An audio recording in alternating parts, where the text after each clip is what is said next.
दल बदलुओं का खुला तांडव। जी।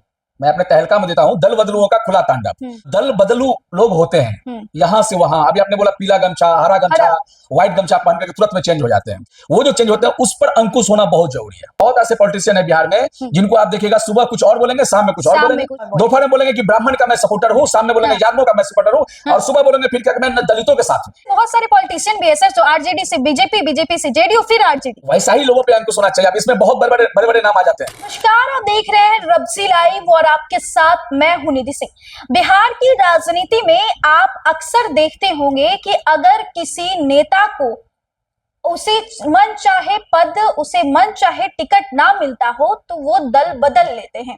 ऐसा अक्सर चुनाव के वक्त होता है और ऐसा अक्सर वो बागी लोग ही करते हैं।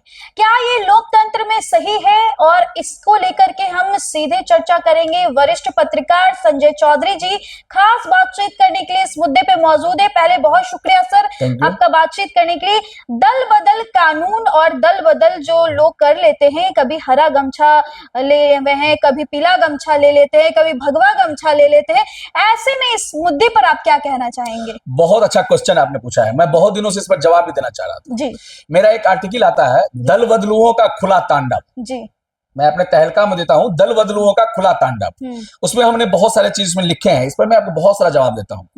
जो दल बदलू लोग होते हैं यहाँ से वहां। अभी आपने बोला पीला गमछा, हरा गमछा, व्हाइट गमछा पहन करके तुरंत में चेंज हो जाते हैं।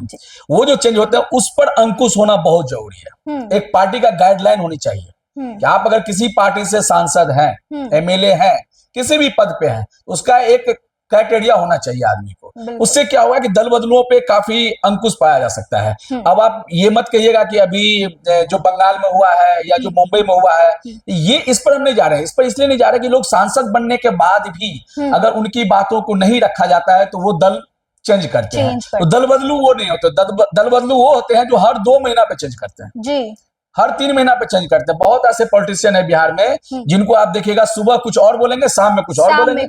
दोपहर में बोलेंगे कि ब्राह्मण का मैं सपोर्टर हूँ, शाम में बोलेंगे यादवों का मैं सपोर्टर हूँ, और सुबह बोलेंगे फिर क्या मैं दलितों के साथ हूँ। ऐसे बहुत सारे पॉलिटिशियन भी है सर, जो आरजेडी से बीजेपी, बीजेपी से जेडीयू, फिर आरजेडी। वैसा ही लोगों पे अंकुश होना चाहिए। अब इसमें बहुत बड़े नाम आ जाते हैं जो कई बार पार्टी चेंज किए। लेकिन ये भी देखना चाहिए कि कुछ लोग अगर पार्टी चेंज करते हैं तो क्यों करते हैं। अगर उनकी बातों को नहीं रखा जाता है तो पार्टी चेंज करना कोई बहुत बड़ी बात नहीं है, किया जा सकता है, करते ही हैं लोग। लेकिन अगर आपके बातों को रखा भी जाता है फिर भी पार्टी चेंज करना अपने स्वार्थ के, निजी स्वार्थ के लिए पार्टी चेंज करना बहुत गलत बात है। तो उन लोगों के लिए क्या सर कोई कानून है या फिर सरकार को ऐसा कौन सा एक्शन लेना चाहिए जो उन लोगों पर नकेल कसा जा सके? सबसे पहली बात तो बोली पे नकेल पर कसना चाहिए। जो पॉलिटिशियन होते हैं वो कब क्या बोलते हैं उस पर आप ध्यान दीजिए। आप किसी भी पॉलिटिशियन को, पॉलिटिशियन हो या ब्यूरोक्रेसी हो या पत्रकार हो, आप देखिएगा, अगर आप पत्रकार को भी नाम लेता हूं, पत्रकार को भी देखिएगा कि कभी कुछ हो जाते हैं। पत्रकारिता एक अपना फ्री होल टाइप में करना चाहिए, उसमें पक्षपाती नहीं होना चाहिए। उसमें भी देखा जाता है कोई आरजेडी बीट सिर्फ संभाल रहे, कोई बीजेपी का बीट संभाल रहे। अगर हम पत्रकार हैं तो निष्पक्ष होकर दोनों की चीजों को दिखाना चाहिए।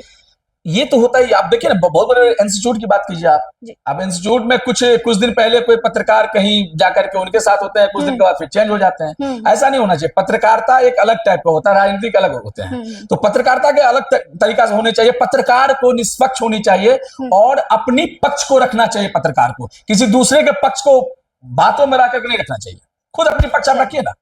तो चलिए देखिए, दल बदल अक्सर आपने देखा होगा कि कई लोग जो आरजेडी का दामन थामते हैं, फिर बीजेपी जाते हैं, फिर जेडीयू जाते हैं, कई लोग तो कांग्रेस का भी दामन थाम लेते हैं। और ऐसे में ये पहली बार कहानी नहीं है, कई ऐसे लोगों की कहानी हम आपको बताएंगे और कई ऐसे लोग कर भी चुके हैं। खुलकर नाम भी नहीं ले सकते हैं, लेकिन ऐसी तस्वीरें अक्सर बिहार की राजनीति से सबसे ज्यादा निकल कर आती है। और इन दिनों खासकर चर्चाएं बंगाल की राजनीति से भी आई है, मुंबई से भी आई है, वो भी तस्वीरें आपने देखा। इस पर पूरे मुद्दे पर बातचीत करने के लिए इस वीडियो में बस इतना ही। अपनी राय कमेंट बॉक्स में दे सकते हैं। बहुत बहुत शुक्रिया।